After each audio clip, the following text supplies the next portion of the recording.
Hello, and welcome to Data Protection in an Education Environment, a special webinar event brought to you by Rubrik. All right, my name is Keith Ward. I'm a moderator with Actual Tech Media, and I am delighted, super delighted to be with you for this crucial topic.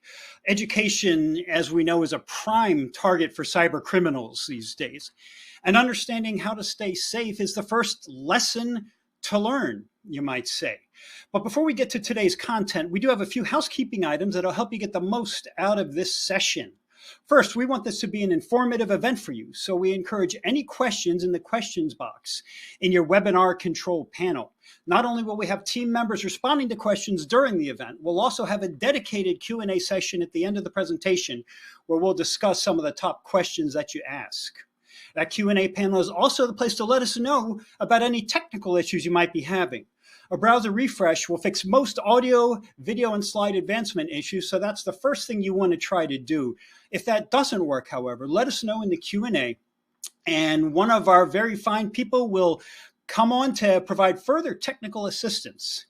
Next, in the handout section of your webinar control panel, which you will find right next to the questions tab, there are numerous resources, including a really important one that I wanted to bring to your attention, which is an ebook from Rubrik on how to develop a ransomware remediation plan for educational institutions. Make sure you check that out. Also in the handout section is a link to the Gorilla Guide Book Club where you can get access to Actual Tech Media's vast library of printed resources on technology topics. In that handout section, you'll also find a link to the ATM Events Center, which has our calendar of upcoming events. Check them out, I encourage you, as there's likely to be several that you'll be interested in. And finally, at the end of this webinar event, we'll be awarding a $250 Amazon gift card to one lucky registrant. Now, you must be in attendance during the entire event to qualify for the prize, and you can find the official terms and conditions of the prize drawing also in that handout section. And finally, before we get to the main event, one of the best benefits of all Actual Tech Media events is the opportunity to ask questions of our expert presenter today. So to encourage those questions, we've got a special additional prize for you, and that's another Amazon gift card for $50 for the best question. At the end of the event, what we'll do is look at all the questions that come in, pick out the very best one, and contact that prize winner. And with that, it is time to get to our discussion for the day, for the content here. And I am excited, truly, I am to bring on our expert presenter, David Davis. Now, I've known David for a long time, and he's just a true expert in this field. David's got a long history in IT as an admin, a writer, a teacher. He's a V expert. He's done pretty much everything you can do in this industry. So he brings with him a wealth of knowledge.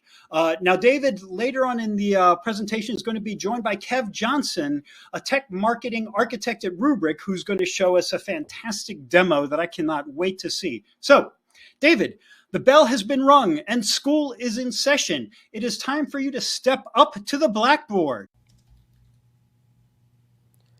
Thanks so much, Keith. I really appreciate that. Today's topic is especially important for those of you out there in the world of education, and hopefully that's why you're here, to learn about why data protection in the world of education is such a big deal, and it is. And in this presentation, you'll learn exactly why. Why is data protection in education so critical? But first, let's start off with a little bit of fun. My fellow moderator here at Actual Tech Media wrote the abstract for this event on the landing page, and I'm not sure how many of you read it, but in that abstract, he talked about how the days of educational institutions only having to worry about whether or not Ferris Bueller might be changing his grades are far, far in the past. But I thought that was kind of a fun reference to a great 80s movie, actually 1986 to date it specifically. And while some of you may be wondering, what the heck does this have to do with education and data protection? Let me go into a little bit more detail here for those who don't remember exactly what happened in the movie. Ferris was actually able to hack in and change his absentee report, and it counted down in real time right in front of the principal. And this is actually pretty interesting because he didn't change his grades, he changed his attendance report here in the 1986 movie. But can anyone tell me what movie it was that Matthew Broderick did change his grades? Of course, Matthew Broderick played both Ferris and David Lightman from Bueller? Anyone? Of course, it was the 1983 movie, earlier than Ferris Bueller, the 1983 War Games movie, one of my favorite of all time. But I know where they write and it of down. course, this is a great case for multi-factor authentication here as well as data protection. Let's just watch for a second because this is so cool.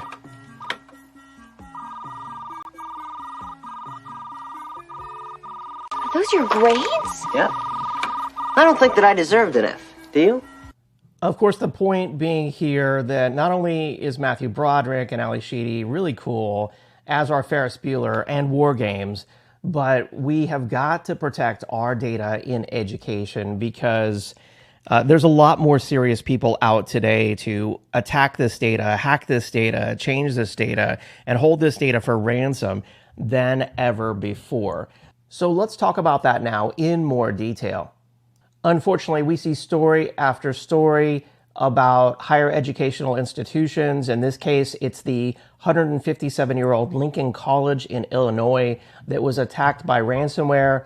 They opened back in 1865. They broke ground. They survived the Spanish flu. They survived the Great Depression and 2 world wars. But Lincoln College could not survive ransomware. There was a campaign to try to help raise money to keep the college open, but they were unable to. And it's just a really sad story. This college had been around since, for 157 years. But they talk in here in this article something we already know about how says last year classes were disrupted at 1,043 schools due to ransomware attacks, including 62 school districts. And 26 colleges and universities. So that brings us here to the question of the day, because we could go on all day about educational institutions that have been, unfortunately, maliciously attacked and held by ransom. The question of the day, though, is what makes these institutions unique? And then, of course, a follow-up question we'll talk about right after this is what can you do to better protect yourself? So what makes those educational institutions unique? I've got 8 reasons for you. The first one being that you've got sensitive student data there. No matter what type of educational institution it is, you have vast amounts of sensitive student data, including personally identifiable information on every student that attends this university or college or public school system. You've got their academic records, and in many cases you have their medical information and even their financial data that you might be using to determine financial aid. So you have to protect this data, and that data is like a treasure for all these malicious attackers. You also have specific legal requirements, such as what they call FERPA, which is the Family Educational Rights and Privacy Act in the United States. These are strict guidelines on how the data is collected, stored, shared, and kept private. You also have a vulnerable population out there. In many cases, students are minors or young adults. They might not have a great understanding of data privacy risks and security, and that means they require extra protection. You also have long data retention periods. Typically, you have to retain your student data for several years, in many cases even decades, in case this data needs to be accessed and pulled back. You also have multiple data sources. You collect data from enrollment forms, from assessment records, from attendance systems, from learning management systems, from other colleges and universities, from third-party companies, partners. Managing and securing that data from these diverse data sources can be challenging.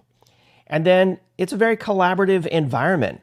Educational institutions, they work with external parties. They work with other universities, they work with research organizations, they work with the state, and they work with the federal government. And you have to share data amongst all these different organizations, and that presents its own unique challenge.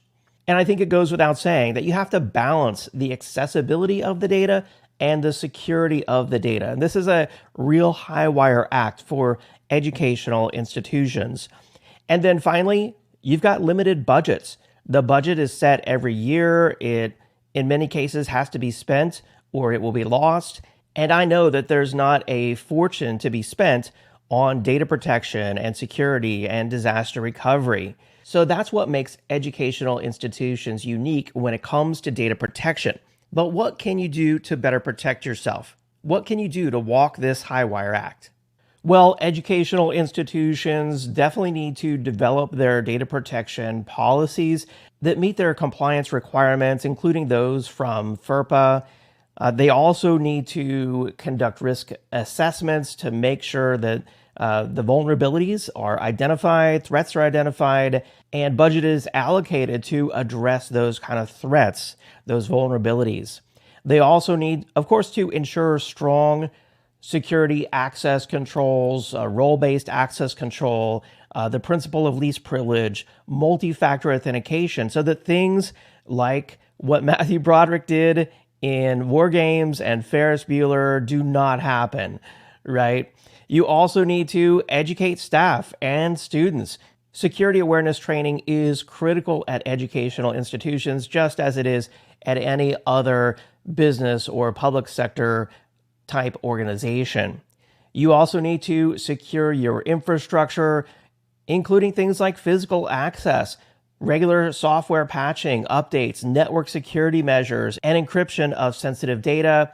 And then a big thing that we're talking about on this event today, and that is backup, data protection.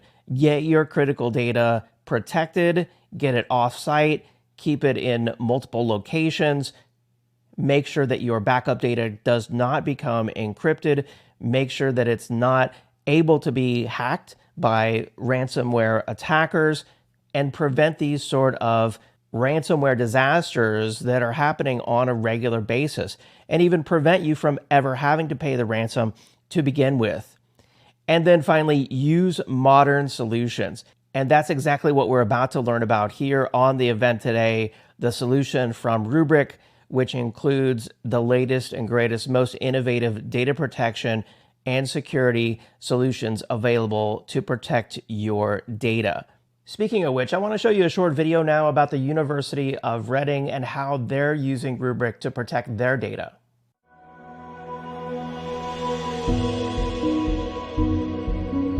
University of Reading, we have around 18,000 students, 4,500 members of staff, and we have 3 campuses in the UK. One of the things we like to focus on is actually the student well-being and how we can protect them.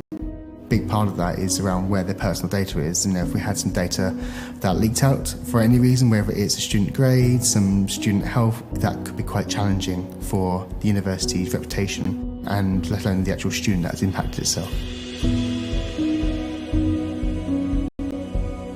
Compliance has been near impossible. We have a lot of unstructured data, and the biggest challenge that we have is trying to work out what data we have and where that might sit.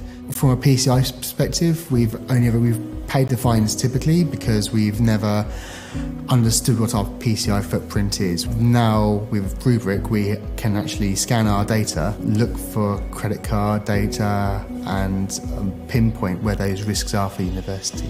We actually scanned our finance systems to sort of see what that looked like. And we actually identified that on one of the VMs. There was some data that was held in a temporary location, but unfortunately the data was never actually deleted from its original location. So the product actually allowed us to call out an area in the application which needed to be revised, which we were none the wiser beforehand. With GDPR, we're very much focusing on risk areas. We can actually start scanning and looking for data that shouldn't be sat in an academic's personal drive somewhere, and making sure we pull those out and put it into a central location or manage that risk in another way. The key value that we get from Rubrik is that it allows us to not have to spend a lot of time trying to trawl through data. You select the template you want, you select your resources you want to scan, and hit go. There's nothing simpler than doing it the way it's been done. It takes 30 seconds to add it into our Polaris platform. There's no additional setup time, no specialist engineers, no consultancy. You just point and go. Rubrik allows us to have confidence, so if we get audited on that, we can say with confidence, this is exactly where our areas are, and we know we haven't got anything elsewhere. That was a cool video, a great success story of how Rubrik has helped educational institution. And there's many more of them out there here on the Rubrik website. They go into great details on how Rubrik can help educational institutions specifically to recover from ransomware, to accelerate cloud mobility, and to simplify data operations, reducing time spent managing backup data by 90%. There's customer success stories here from numerous educational institutions, including one from Cranfield University, Berkeley College, and the University of the Pacific. You can check out these customer success stories. And what I want to encourage you to check out is this ebook. We're placing it there in the handouts tab on how to develop a ransomware remediation plan just for educational institutions. You can find it right there in the handouts tab. So make sure that you download that and take action. And speaking of action, I want to show you another short customer success story here on how Berkeley College realized a 33% TCO savings, achieving a near zero RTO with Rubrik and Microsoft Azure. Today's data centers clearly have changed, and your IT department has to deal with systems that primarily just live in the cloud, as well as many other applications that live in your data center. With Rubrik, it allows us to live in both worlds. Berkeley offers a range of master's, bachelor's, and associate degree and certificate programs that prepare and empower students to achieve lifelong success in dynamic careers. As a CIO, we're always looking for products that's going to streamline our business and speed things up for our users. So it's great to have innovative products like a Rubrik help us meet that goal. So while keeping the lights on is part of every CIO's job, it's not strategic. It just has to get done. At times, could new ransomware come out that none of our vendors even are aware of? Absolutely. We don't know what tomorrow's going to bring with the next attacker.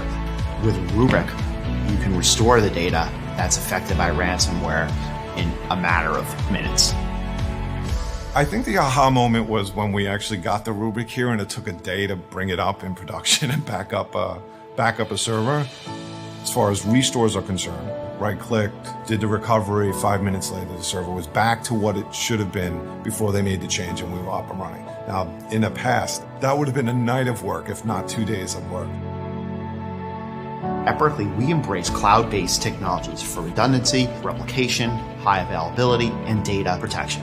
Rubrik fit right into that mix. Having Rubrik being able to support multiple clouds just gives us different options in terms of where we want our data to live. Rubrik and the way they've been able to sync out to the cloud has given us a lot more confidence to move forward and getting some more of our workloads out into the cloud and getting into that kind of next generation mentality for our day-to-day infrastructure. It's the integrations between these next generation applications, platforms, that they work together seamlessly, that they're built for that integration. With Rubrik, we don't just use it for backup. We have the flexibility to spin up applications on there in a matter of minutes. Rubrik gives my team peace of mind. I sleep at night.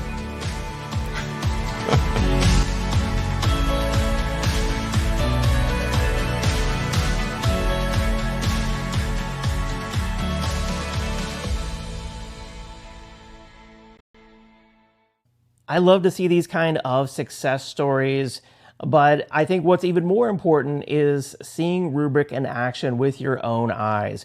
And to do that, I want to bring in now my friend Kev Johnson from Rubrik, who is a tech marketing architect, and he's going to show us just how easy it is to use Rubrik to protect and recover your data. Welcome to Rubrik Security Cloud, your global control plane for all your data security needs. All of the tools that I'm going to cover in this video are built into the Rubrik Security Cloud platform. No agents to manage, and no reinstalling security or data classification software in case of a ransomware attack. The scanning engines are built into Rubrik, so as your environment grows, the scanning performance scales in line with the number of Rubrik nodes. No complicated server deployments, no load balancing, and no centralized database to manage. We believe in keeping things simple. Today, we're going to walk through an end-to-end demonstration of how it can help you to recover from a cyber attack. Our security operations team has picked up some anomalous activity through the RSC integrations with their SOAR tooling and raised a ticket with IT Ops to assist with the investigation. From this main dashboard, we can see exactly what they're referring to. Let's dial in on this and see what our next steps are. From the main ransomware monitoring dashboard, we can see that the Tier 1 Business Intelligence Application Recovery Group indicates that all of the machines have experienced a data change event and files are encrypted. Ransomware monitoring uses a two-stage unsupervised machine learning process to identify encryption activity. This isn't your common or garden variety anomaly detection and can really help to minimise any false positives. It also has some other tricks up its sleeve, such as being able to identify common ransomware strains, which can save investigation time. Every time a backup is taken, the ransomware monitoring process is run. While the entire file system is scanned, Rubrik leverages incremental forever backups to maximise efficiency and speed. It doesn't matter if this is a VM, a physical system, or a NAS share, the same analysis runs. Here, RSC indicates that the ransomware strain is the popular lockbit. We can also see files marked as suspicious have had their extensions appended with .lockbit. So we have a pretty good head start when it comes to identifying what we're dealing with here. So far, we've been alerted through our SOAR tooling integration, and Rubrik has surfaced both an encryption event and identified the potential ransomware strain. While SecOps have identified and handled the running processes for the attack, they're keen to do some further investigation so that they can ensure that this is exactly what they think it is and not new variants. They're also keen to identify where this was first seen in our environment, as our EDR doesn't seem to have flagged it as they would have expected. For this, we'll use a threat hunt. Threat hunting allows us to hunt in our backups for known indicators of compromise. This enables us to identify not only where the threat is, but when it was first seen. This, in turn, helps us to shortcut our incident response. Previously, we'd need to guess at what we thought our clean recovery point was, recover it to a sandbox, scan it to ensure it was clean, and likely repeat this process a number of times before we hit the right spot, and then we recover that into production. Threat hunting against backup data also has another advantage. If you're hunting against live machines and an adversary sees this, it's likely that they will accelerate their timeline, encrypting what they can to maximise the chance of a payout. Hunting against the backup data, you can identify the attack without tipping your hat. An indicator of compromise can mean many different things, but if we really boil it down, what we're looking for is patterns. Now, you might think that you need to learn some new programming language or something similar to use these, but it's actually pretty simple to read, super powerful, and very commonly used in the cybersecurity space. There's even tooling out there that you can feed a malware sample, which will then auto-generate Yara rules. Rubrik takes that powerful capability and makes it easy to consume. SecOps have provided me with a Yara rule which identifies the relevant IOCs, and asked me to identify when it was first seen. While our SecOps team has provided me with this rule, there are many different sources of trusted Yara rules, including from our security software vendors, the open source intelligence community, and even government bodies like CISA. I'll paste this rule in here, then select which Rubrik cluster to execute the hunt on. We're focusing on our business intelligence platform here, which comprises some Windows and Linux vSphere VMs. With that said, threat hunting also covers physical Windows and Linux boxes, NAS, and the Hyper-V and AHV hypervisors, so we're in good hands here.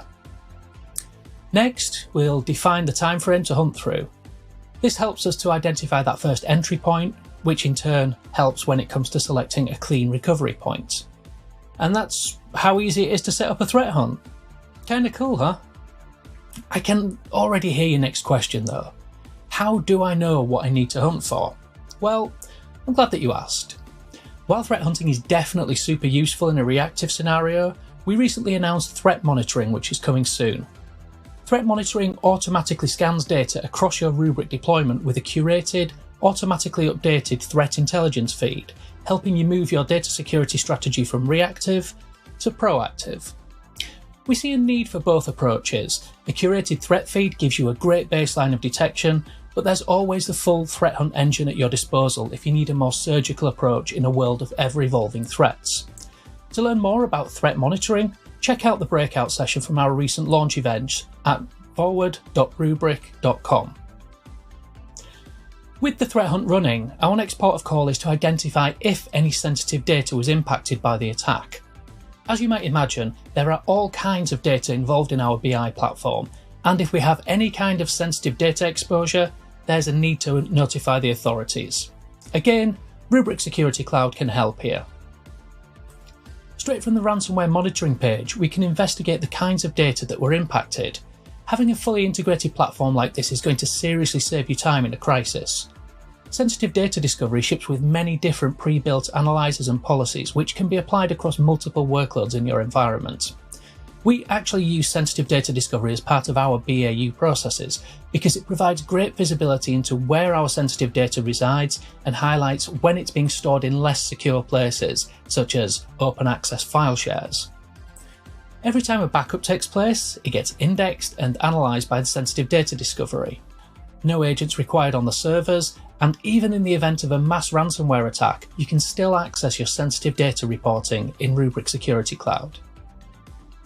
In this particular scenario, our compliance team has requested an on-demand scan of the impacted machines and shares. They want all out-of-the-box policies deployed, as well as some custom analyzers for business-specific data for this scan, so they can get as detailed as possible a view of the data that the attackers were able to touch. When the analysis completes, we'll receive a report by email and ship it over to compliance so that they can get started. Back to threat hunting, let's check out the results of our hunt. So we can see that the IOCs were found on these two servers. Although we have encrypted files elsewhere, it seems that the attackers deployed their payload here and encrypted the rest over the network. First things first, we want to quarantine these two snapshots so that nobody accidentally restores from them. Threat containment prevents a regular admin from being able to restore from known bad snapshots. Next, remember that our SOC wanted to do some further investigation? Rubrik Security Cloud has a feature called Cyber Recovery that can help here. What we're going to do is recover those two quarantined snapshots into an isolated environment. Once they're up and running, the SecOps team can detonate the malware to their heart's content without the risk of it spreading back to the production network. This uses Rubrik's live mount technology to instantly boot the snapshots into the isolated environment, meaning that there's no need to copy the backup files over the network. With this, we're up and running super quickly. Something else that can be super helpful here is the capability to save this configuration that we've defined for future reuse. Remember, we didn't need to have any form of predefined plan to set up this isolated recovery, but if you have a standard set of apps that you need to regularly test recovery of, saving these as a recovery plan can save you clicks in future, and objects can be a member of multiple recovery plans at one time. With SecOps now able to run all the tests that they need, our next priority is restoring business operations. Back in the ransomware monitoring dashboard, we'll select our Tier 1 business intelligence recovery plan, and we can kick off a cyber recovery to restore service. Because we already know where the anomalous activity was detected, and we've quarantined the backups with the known indicators of compromise, we can automatically select the most recent clean backup. Rubrik Security Cloud provides a number of recovery options here. We could do an export, which would copy the full restore point back into production. This might be a good call if we need to recover to a completely freshly built environment. We could use live mount to stand up the VMs using the Rubrik clusters for storage. This is great for when you need to get those workloads back up and running quickly, and you can then migrate them back to production storage when time allows. In some scenarios, you might want to fail over to your DR site or recover into an isolated recovery environment, as we did earlier for SecOps testing. In this case, it makes sense to use in-place recovery to restore service. As in-place recovery is copying only the changed blocks between the current state and the clean recovery point, this minimises the volume of data that needs to traverse the network. And just like that, we're back in business. While we're showing here how cyber recovery can help to address an active incident response, I'm sure that you can see how it could equally be used to enhance cyber preparedness. Having your teams well drilled puts you in a much better position when it comes to dealing with a live incident. And if you do find yourself on the wrong end of a cyber attack and need expert assistance, Rubrik's support-based ransomware response team is available 24/7 to assist all of our customers at no extra cost. In this video, we've dived into how Rubrik can help you to recover from a cyber attack using some of the capabilities of Rubrik Security Cloud, from detection through to recovery. We showed how ransomware monitoring can highlight when and where anomalous activity is detected, including detection of common ransomware strains. Knowing which files were compromised really helps to identify that blast radius and can speed the recovery effort. Threat hunting can be used to hunt for indicators of compromise to further narrow down a clean recovery point. Threat containment takes the outputs of a threat hunt and locks those known bad recovery points away from regular admins, making sure that the malware isn't accidentally restored into production, but keeping the forensic artifacts for further investigation. Sensitive data discovery can help to identify what sensitive data exists, where it is, and who has access. This is helpful when recovering from an attack, but can be equally used in business as usual to make sure that you're protecting that sensitive data. Finally, cyber recovery enables you to both recover the quarantine snapshots into an isolated environment for further testing, as well as to restore your production workloads back to a known clean configuration. Thanks for watching. To learn more about cyber recovery with Rubrik, go to www.rubrik.com or reach out to your account representative. All right, thank you so much, Kev. That was an awesome demo. There's nothing like seeing a solution in action for yourself with your own eyes. And with that, it's now time to wrap up my presentation. Again, I'm David Davis. You can follow me on Twitter, David M. Davis, or over on LinkedIn, where I'm also David M. Davis. And I enjoy chatting about the latest and greatest innovations in enterprise technology, including cloud computing, virtualization, and of course, data protection. And with that, I'll turn it over to our moderator. Back to you, Keith. Thank you so much, David. I do have to say that based on that lesson, you and Kev both get an A+ for that. Really good stuff there. Enjoyed it a lot. So we have a poll question up now, and and the question is this, related back to the beginning of your presentation.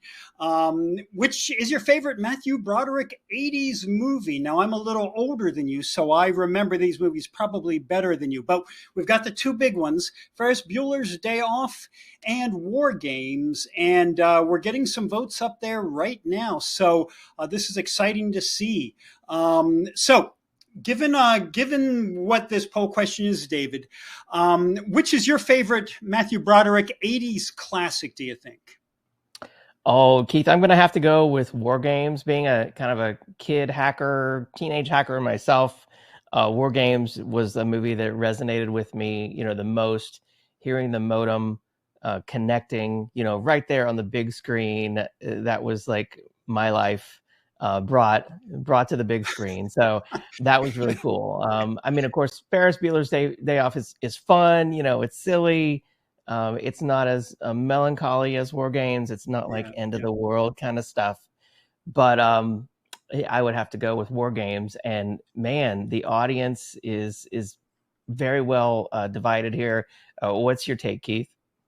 So War Games they're both great movies, I think, and I've seen both of them multiple times. War Games is fun in that it's almost like a computer museum nowadays. I mean, those computers were so state of the art. These were NORAD, computers. These were as sophisticated as computers got. And when you look at that nowadays, you just wonder how they can even work at all.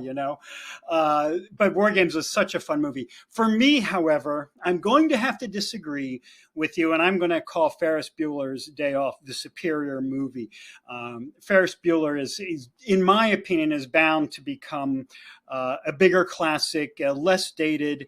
It's kind of like what every teenage male always wanted. You wanted a day off. You wanted to be able to do that. That was me and like all of my friends. So I think Ferris Bueller's Day Off, just for the humor and all that, probably wins out. But it's perfectly okay for you to be wrong here. I have no issue with that whatsoever. So the audience can keep voting while we tackle some of the questions that we have here coming in from the audience. We've got some really good stuff coming in, and we're going to go over those now. Are you ready? I'm ready. All right, let's get going then. Let's see. Okay, first of all, is making your data immutable pretty much a requirement these days to recover from a cybersecurity incident? This is something a lot of educational institutions are going to be looking at. And do you pretty much have to have it immutable to make sure that you can recover? I would say absolutely yes. You've got to have that sort of immutability, which means your backup data can't be modified or changed or encrypted by these sort of malicious attackers that, most likely will at some point, unfortunately, get into your network and try to access your data.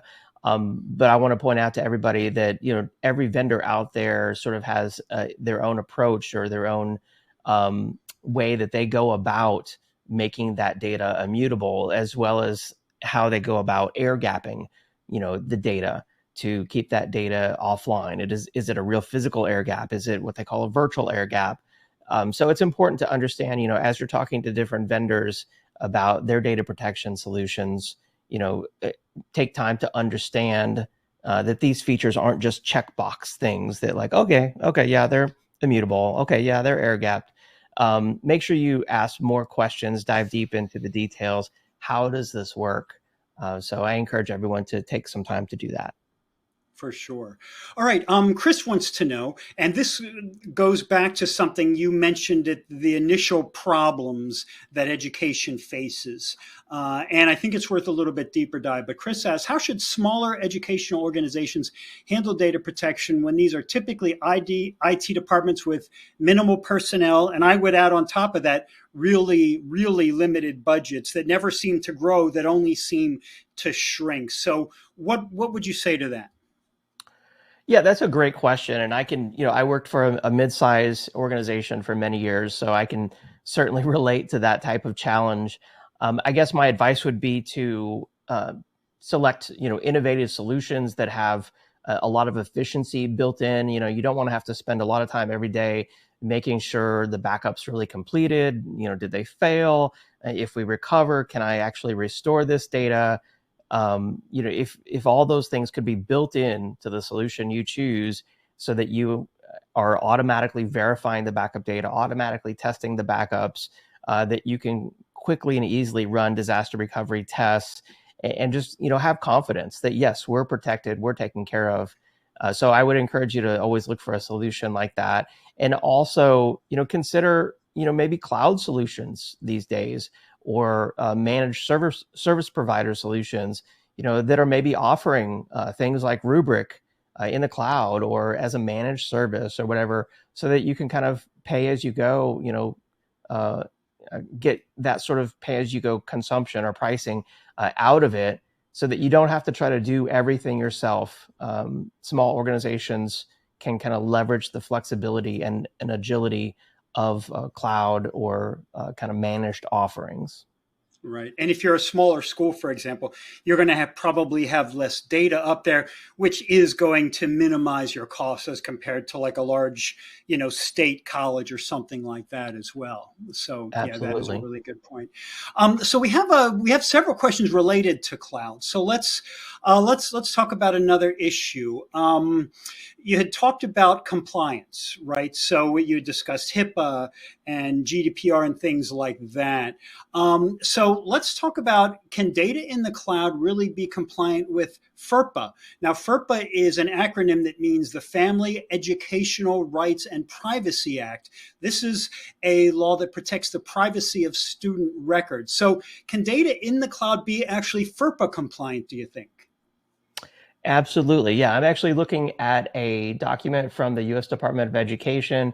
It's a frequently asked question on cloud computing, and that's exactly what it covers, is how FERPA does not prohibit the use of cloud computing solutions. It's really more around using reasonable methods and security and policies, to protect that data no matter where it is. So just because you're an education organization, you have to be compliant with FERPA. That doesn't prevent you from using the cloud. You just have to do it in the right way. Okay, terrific. All right, I think we have time for one more question here today, David. In the event of a ransomware attack, which is what every school, every educational environment should be concerned about, you need to know when you're restoring, assuming you have a good, proper backup and recovery solution, like Rubrik, for example. How do you determine what your restore priorities are? And what I mean by that is, in what order, what are the most important things to back up or to restore first, and then going down, what are the less important things? How do you figure that out if you're an educational institution? Yeah, great question. And I mean, every disaster recovery plan should have that spelled out, and you should have tested it. But just because you were impacted by some sort of cyber event or ransomware attack, that doesn't mean that you have to execute your entire disaster recovery plan from start to finish as if your entire data center was destroyed by a fire. Hopefully you'll be able to use tools built into your data protection system. Like Rubrik, I know, has what they call granular impact diagnosis, where they can identify the files that have been encrypted, and you can just restore those files from the point just before they were encrypted. Or if you have an endpoint that was perhaps infected by ransomware, you don't have to restore everything in your data center. You need to identify what happened, exactly what was impacted, and exactly what you need to restore. And so as part of your disaster recovery plan, you should have multiple different, kind of scenarios, like a choose your own adventure, if you will, in there to go through, the exact scenario and what the recovery steps are for that scenario. But using smart tools like Rubrik with their granular impact diagnosis can really help make that process easier. And that kind of stuff really matters when you've suffered an attack, because there's a lot of things going on in the aftermath, and it's easy to forget steps. So having the ability to automate your prioritization can really be a lifesaver in terms of getting back up and running again. No doubt about it. Well, David, this was such a fun thing to do today. I appreciate your time and for taking us all to school today. I learned a lot, as I always do, from you. So thanks so much for coming on and for sharing what you have with us about making educational institutions safer in this online world. Once again, thanks so much. Absolutely. Yeah. Thanks for having me on. It was a lot of fun talking about Ferris Bueller and war games. I noticed that the nerds who love war games won out just by a hair. So I'm glad to see that. I also want to encourage everyone to check out the handouts tab there. We've got some great resources, including the resource you see on the screen right there, how to develop a ransomware remediation plan for educational institutions.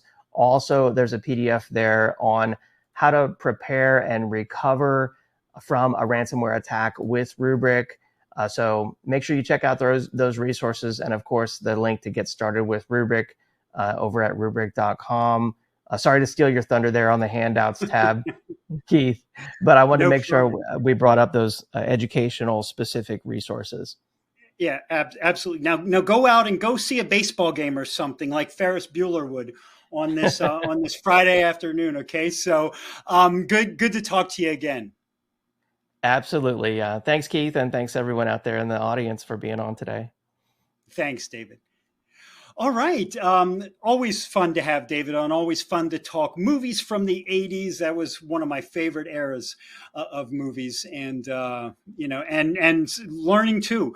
I didn't realize until we got on today that I forgot that that Matthew Broderick does two things really computer related in those movies in the 80s before computers became the important central part of our lives that they are nowadays. So this was really a lot of fun for me as well. And that is it for the main event here, but we do have one more piece of business before we wrap officially, and it is the Amazon gift card prize drawing. Now, as I mentioned at the beginning, you do have to be present for the entire event to be eligible to win this gift card. And we do have a winner today. The winner of the $250 Amazon gift card is, now, if you can be doing a drum roll in your head here, building up the anticipation, the winner for today is Jordan Maidman from Washington, D.C., which is exciting to me because that's in my neck of the woods, and that's actually where I was born. So congratulations to Jordan. We will be in touch very soon to get you your card. And with that, on behalf of the Actual Tech Media team, I want to thank David so much for being with us today. And I also want to thank Rubrik for making this event possible. And I want to thank all of you for joining us. We do this for you. And I hope you enjoyed this session. And I hope you have a great rest of your day. Bye-bye, everyone.